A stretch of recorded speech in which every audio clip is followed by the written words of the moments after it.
Assalamualaikum warahmatullahi wabarakatuh. Hai teman-teman, apa kabar hari ini? Sehat? Alhamdulillah. Perkenalkan, nama saya Kurnita Queen Kinarsa.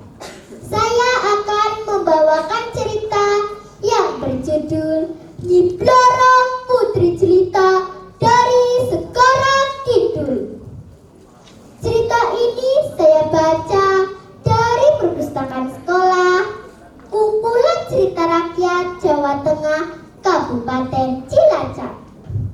Cerita ini diceritakan kembali oleh Tri Wahyuni dan diterbitkan pada tahun 2017. Apakah teman-teman ingin mendengarkan cerita dari saya? Begini ceritanya. Konon di dasar Laut Selatan atau sering disebut sebagai Segara Kidul berdirilah Keraton Siluman. Keraton Siluman tersebut dipimpin oleh Sinuwun Kanjeng Ratu Kidul. Ratu Kidul dikisahkan memiliki paras yang cantik jelita. Suatu hari ketika duduk di singgasananya, tiba-tiba datanglah seorang raja dari dasar Laut Jawa menghadap sang ratu. Paduka yang mulia dan arif dan bijaksana, hamba Prabu Dewa Mungkar menghadap sang ratu ingin melamar putri Paduka, Nyai Bloro. Mendengar pernyataan tersebut, Ratu Kidul pun memanggil putrinya. Bloro, Bloro putriku, kemarilah nak. Ini ada tamu dari dasar Laut Jawa yang datang ingin melamarmu. Baik, Kanjeng Ibu. Maaf Prabu, saya tidak dapat menerima lamaran Prabu karena saya sudah terikat janji dengan putra di Patilimbangan yang bernama Teja Arum.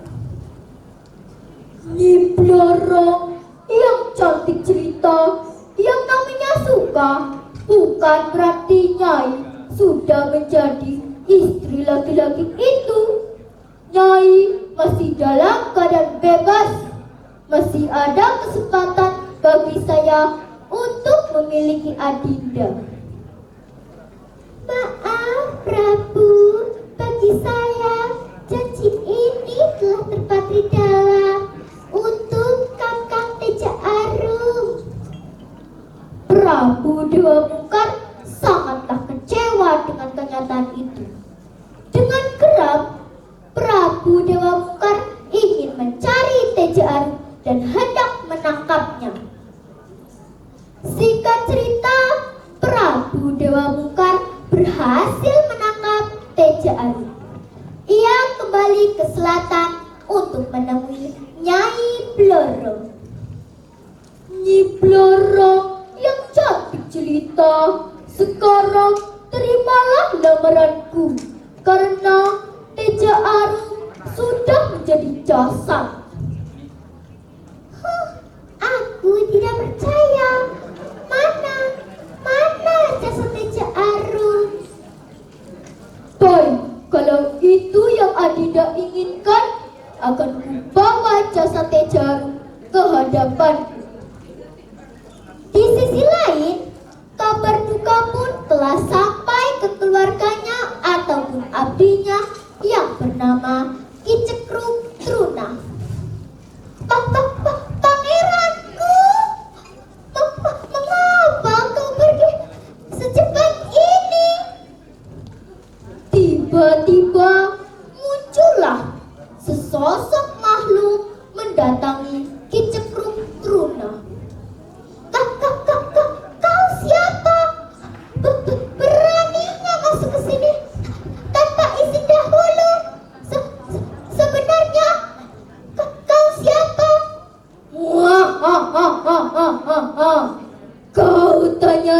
cintaku, buka telingamu lebar-lebar agar kau dapat mendengarkan dengan baik. Aku Puntung Seta, demit dari Karang Bolong. Aku bisa menghidupkan kembali darahmu, Pangeran Teja Aru. Singkat cerita, Puntung Seta pun membawa pergi jasad Teja Aru. Setelah itu, Prabu Dewa Mungkar telah sampai. Ia terkejut melihat tidak ada jasad Teja Aru di tempat ia menyembunyikannya. Nah, teman-teman, ternyata Puntung Seta adalah Ratu Selatan yang menyamar.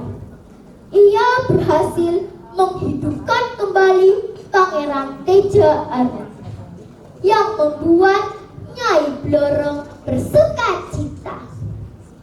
Prabu Dewa Mungkar ingin memperkuat dirinya untuk menghadapi Teja Aru. Ia ingin menambah ilmu dengan cara berlatih ajian lebur seketi. Apakah teman-teman tahu apa itu ajian lebur seketi? Ajian lebur seketi memiliki kekuatan yang sangat luar biasa. Ajian ini dapat menghancurkan apapun hingga berkeping-keping. Prabu Dewa Mungkar dan Teja Aru kembali bertemu. Mereka beradu kesaktiannya. Prabu Dewa Mungkar menggunakan ajian lebur seketi, sedangkan Teja Aru menggunakan ajian gelap ngampar. Ajian gelap ngampar adalah kekuatan yang berasal dari petir yang menyambar. Prabu Dewa Mungkar berhasil dirobohkan oleh Teja Aru, yang membuat tubuhnya tiba-tiba menghilang dari hadapan Teja Aru. Nah, teman-teman, namun Teja Aru sempat terkena ajian lebur seketi yang dilepas oleh Prabu Dewa Mungkar, sehingga membuat wajahnya menjadi rusak dan menjijikkan. Hal ini membuat Nyai Blorong jijik dengannya. Adinda, Nyai Blorong, inilah pengorbananku untukmu, Nyai. Kakak Teja Aru, kalau kau ingin wajah tanpamu kembali lagi, engkau harus bertapa selama 100 tahun di Selat Bali.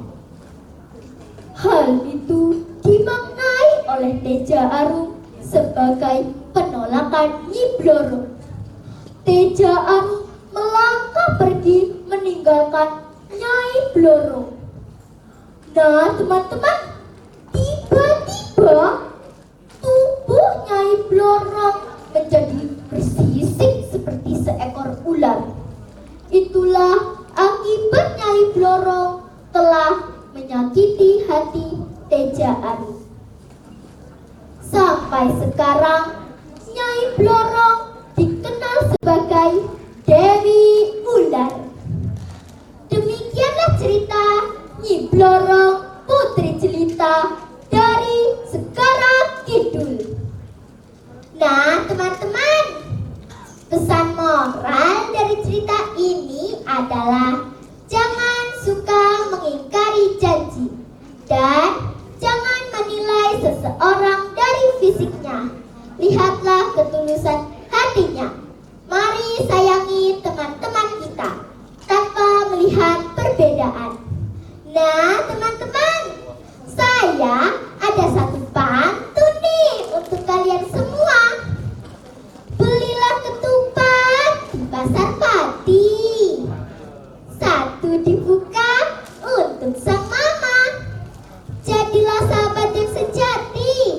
suka duka dilewati bersama. Salam literasi, salam literasi, Cilacap. Salam literasi Indonesia.